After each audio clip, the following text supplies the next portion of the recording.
Bueno, vamos a continuar entonces con lo que es la unidad 9, disponibilidades, dentro de esta tercera parte del programa.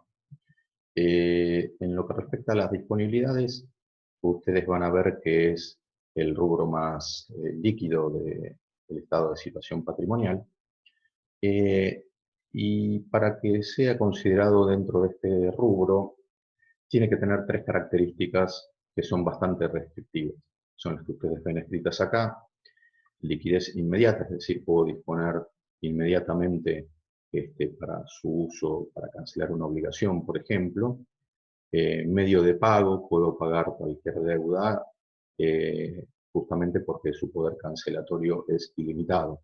No es algo que tenga que usar para pagar solo una deuda y no me sirva para otra cosa.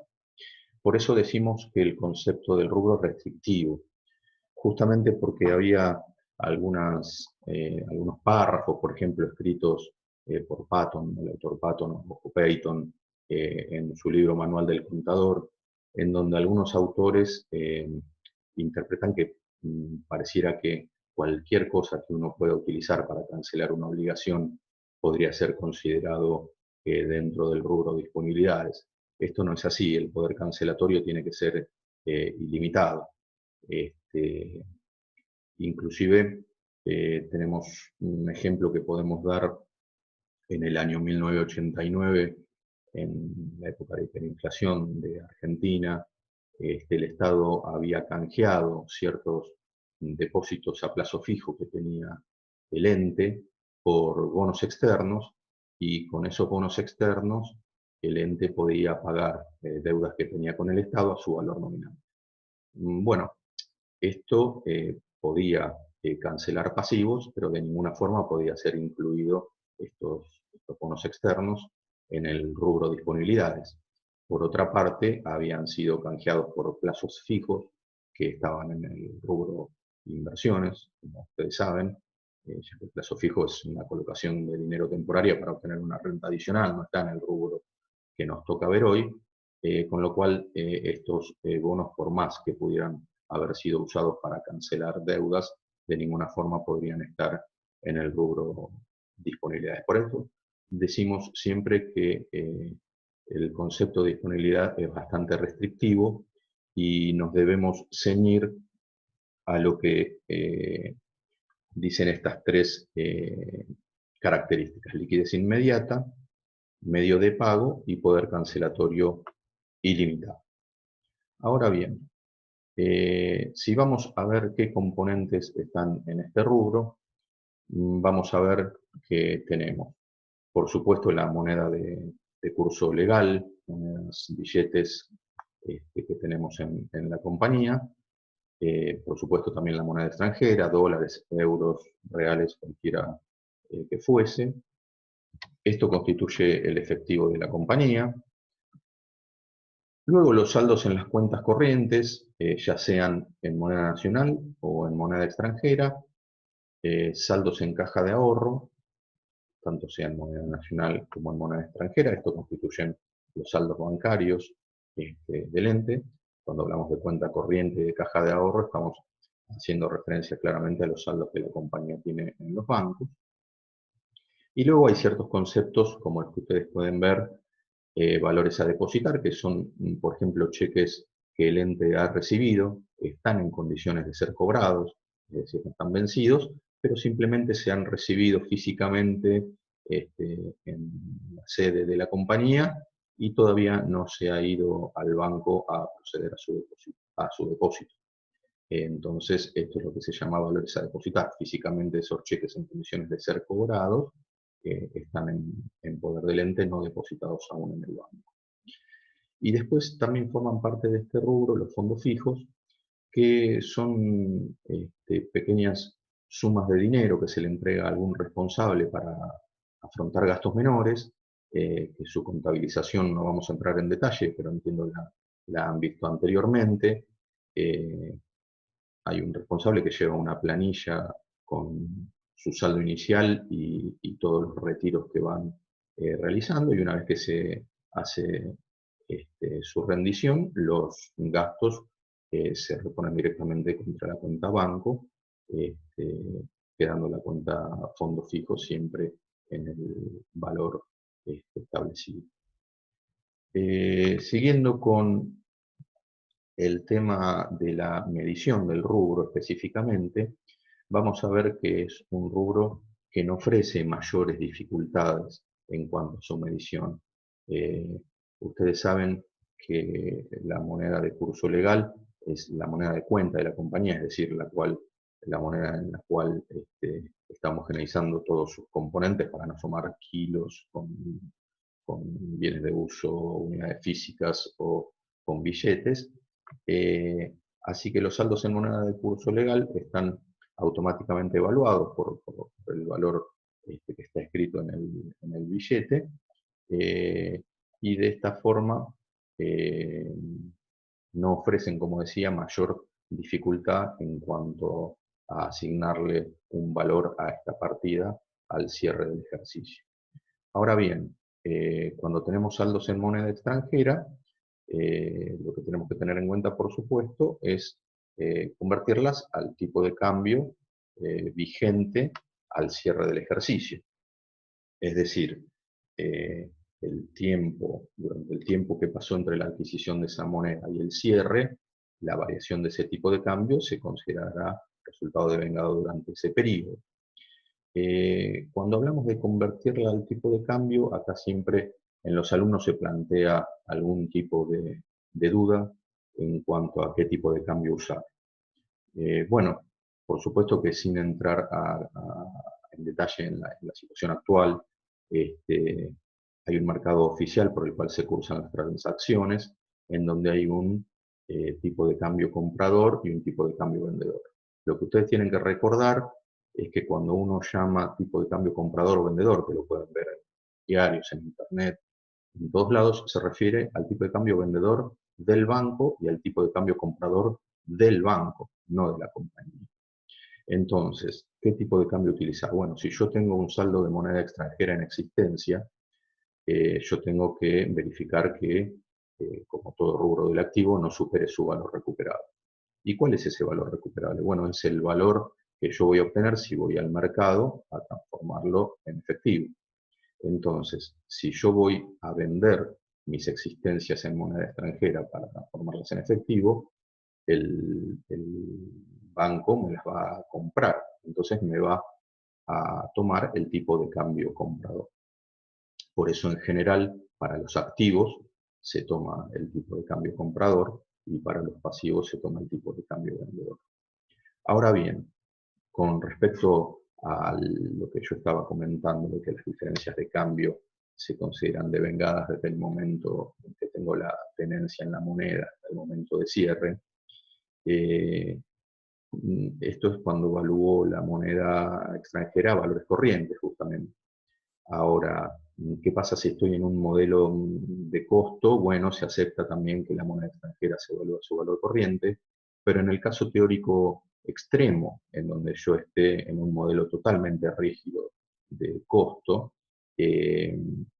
simplemente pasará que si el valor recuperable es menor que ese valor, deberé contabilizar una pérdida, no así la ganancia, justamente porque estoy evaluando a un costo rígido y si el valor de mercado es mayor, no lo tomaré en cuenta. Entonces, estas son pequeñas consideraciones que hay que tener en cuenta en un rubro que aparentemente no ofrece mayores dificultades, pero hay que tener en cuenta ciertas consideraciones. Las consideraciones adicionales que podemos ir señalando son que, como detallamos acá, si nosotros tenemos un cheque emitido por un cliente, pero no lo recibimos fehacientemente al cierre, no lo tenemos que considerar justamente porque si no quedaría mal medido el rubro de disponibilidades y quedaría un menor saldo de crédito. Estaría dando por cobrado y disminuyendo el crédito, y realmente no lo está. Por contrapartida quedaría mal evaluado el rubro que estamos tratando. De la otra forma, de la otra cara de la moneda, tampoco debemos considerar como pagos los cheques emitidos por el ente que no han sido recibidos fehacientemente aún por el acreedor. Justamente acá lo que va a quedar mal valuado es, va a quedar una distorsión en la medición del rubro de disponibilidades, pero también de las deudas, con el razonamiento similar al que consideramos en el punto anterior. Hay un tema con lo que llamamos saldos bancarios en descubierto. Esto es, nosotros en una cuenta corriente tenemos un determinado saldo que en algún momento resulta insuficiente para los cheques que vamos emitiendo y el banco lo que hace es cubrir esos cheques y indirectamente lo que está haciendo es darnos una especie de préstamo porque no tenemos fondos suficientes en el banco y el cheque de todas formas es cubierto por el banco. Acá, independientemente de que esos saldos acreedores, nuestros saldos acreedores, y que en el banco figuran como saldos deudores, hay que considerarlos como pasivos y no restando, neteando el saldo de disponibilidades. Independientemente de esto, tenemos que tener en cuenta que esa especie de préstamo que nos está dando el banco genera un interés y por supuesto hay que irlo devengando mientras esté vigente. Por supuesto, va de suyo que los plazos fijos son colocaciones que tenemos con algún excedente con el ánimo de obtener una renta adicional y por supuesto no son disponibles, sino que ustedes saben que los plazos fijos son a término, por lo tanto bajo ningún punto de vista considera la doctrina incluirlos en el rubro de disponibilidades, sino que van incluidos en el rubro de inversiones. También tenemos la situación de los cheques diferidos. Los cheques diferidos son cheques que se dan o se reciben para ser cobrados dentro de determinado periodo de tiempo. Hasta ese momento yo no puedo depositarlos y disponer del dinero. Entonces lo que constituyen son órdenes de pago librados contra la cuenta de un tercero a las que yo puedo acceder dentro de un determinado periodo. Por lo tanto, corresponde que las incluya en el rubro créditos y no en el rubro disponibilidades. Siguiendo con las consideraciones adicionales, nosotros, por supuesto, tenemos que hacer procedimientos para verificar la existencia del dinero y de los valores al cierre, y hay un procedimiento de auditoría que se llama arqueo de caja, en donde simplemente al cierre se va a constatar físicamente la existencia del dinero y de los valores existentes en la caja del ente, y se lo compara con el saldo contable del mayor. Acá pueden surgir diferencias y tienen diferente tratamiento, es decir, si yo encuentro en el arqueo billetes dañados, imposibles de usar, o faltantes respecto a la comparación con el saldo del mayor, el ente puede adoptar dos posturas: registrar el resultado negativo contra un menor saldo de caja, o hacer responsable a la persona en custodia de esos valores para que la restituya, en cuyo caso estaría contabilizando un crédito. Con respecto a los saldos bancarios, lo que se hace es un procedimiento que se denomina conciliación bancaria. Muchas veces los alumnos preguntan, bueno, viene el extracto bancario, yo tengo un saldo en el mayor, tengo un saldo diferente en el extracto, ¿cuál de los dos es el que se contabiliza y se expone en el estado de situación patrimonial?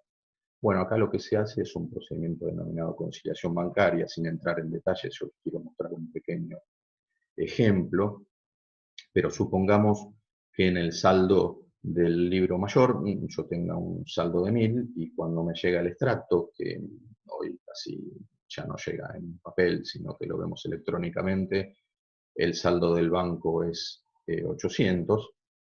Bueno, yo acá voy a tener ciertas diferencias, algunas van a ser permanentes hasta que yo no registre esa diferencia en mi contabilidad. Si corresponde, quedará eternamente, y otras que son diferencias temporales que se dan en diferentes momentos y luego se compensan, ¿no? Vamos a poner un ejemplo. Supongamos, viendo acá a la izquierda, que viendo el extracto yo veo que hay comisiones bancarias de mantenimiento que el banco contabilizó, deduciendo esos importes de mi cuenta, y que yo omití contabilizarlas. Bueno, acá claramente, por estos 20 pesos de comisiones bancarias, yo lo que tengo que hacer es contabilizar un gasto y disminuir mi cuenta bancaria. En el caso que tenemos acá, 150 pesos, el cheque que es de otra cuenta y el banco lo debitó erróneamente. Bueno, si el banco me disminuyó el saldo porque me depositó el cheque de otra persona, bueno, yo en mi contabilidad no cometí ningún error, no tengo que hacer nada, simplemente el banco deberá volver a poner este importe en mi cuenta y va a sumar nuevamente a los 800. Hay otra posibilidad que puede ser cheques que yo haya entregado a proveedores que ya están vencidos y que no están presentados al cobro. Bueno, si están vencidos, ya no se van a poder presentar más al cobro, con lo cual el proveedor va a tener que venir a devolverme el cheque para que yo le haga otro. Bueno, acá yo había disminuido el banco y dando por paga esa deuda, simplemente voy a tener que hacer el contrasiento y volver a poner o contabilizar ese dinero en el banco y volver a crear la deuda con el proveedor. Por eso estos 130 están sumando en mi mayor. Vamos a poner el ejemplo de un depósito que el banco no acreditó, es decir, yo hice un depósito en el banco, hice banco a caja por 170 y no se ve reflejado al cierre en el extracto bancario. Bueno, el asiento contable yo lo hice, no voy a tener que hacer ningún tipo de contabilización en sistema, sino que el banco va a tener que sumar ese depósito que vemos acá al extracto bancario. Vamos a los últimos ejemplos. Cheques depositados que están rechazados y no han sido contabilizado ese rechazo. Bueno, acá lo que voy a tener que hacer es volver a poner ese cliente en el debe y disminuir el banco justamente porque el cheque fue rechazado. Ese cobro no se produjo. Y por último, por ejemplo, un cheque librado por el ente que está en condiciones de ser cobrado, pero no fue presentado por el proveedor al banco para el cobro. Bueno, si está en condiciones de ser cobrado, yo en mi contabilidad no tengo que hacer nada, simplemente el banco va a disminuir en 80 el extracto bancario de forma tal que, considerando todas estas diferencias, tanto transitorias como permanentes, ustedes ven que llego al saldo conciliado y lo que se expone en el estado de situación patrimonial será este saldo conciliado 1040, que como ustedes observan no es ni el saldo que yo tenía en el mayor ni el saldo que yo tenía en el extracto, sino que va el saldo conciliado. Y por último, lo que quiero explicarles que alguna situación han comentado que trae alguna dificultad. El fondo fijo en pesos, ya explicamos un poco cómo funciona. El fondo fijo en dólares, simplemente el responsable debería llevar una planilla. En este caso nosotros tenemos la creación por $1000, gastos que se realizan en diferentes momentos, la reposición de $800, vamos a suponer que la política de este fondo fijo es reponerlo cuando se cumple el 75 o el 80%, se consume el saldo, se repone, y luego hay un nuevo gasto de 100 pesos, con lo cual el saldo es de $900. El procedimiento al cierre y durante los momentos que van pasando es estos dólares convertirlos al tipo de cambio de cada momento para obtener así los pesos de poder adquisitivo de cada uno de estos momentos en que ocurrió cada uno de estos hechos. Esos pesos de poder adquisitivo de cada momento, en el caso de que esté en un modelo de unidad de medida homogénea, los multiplicaré por el coeficiente que mide la inflación desde el momento del evento hasta el cierre, y obtendré el valor origen reexpresado, que son ya los pesos todos homogeneizados en poder adquisitivo de cierre. Por supuesto que si yo evalúo la moneda extranjera a valores corrientes y el valor corriente es 65, estos $900 van a equivaler a 58.500 pesos. Con lo cual, como siempre, la diferencia entre el poder adquisitivo de cada momento y el poder adquisitivo de cierre, en este caso, supongamos que da 40.000 y 50.000 respectivamente, se imputa a una cuenta denominada RECPAM, que ustedes ya la conocen, y la diferencia de cambio real estará dada por la diferencia entre el valor origen expresado y el valor corriente de esos dólares, si es que estoy utilizando el criterio de valores corrientes para evaluar. Así que bueno, esa es la exposición para la unidad 9 de disponibilidades. Ahora vamos a seguir con la unidad 10 de crédito.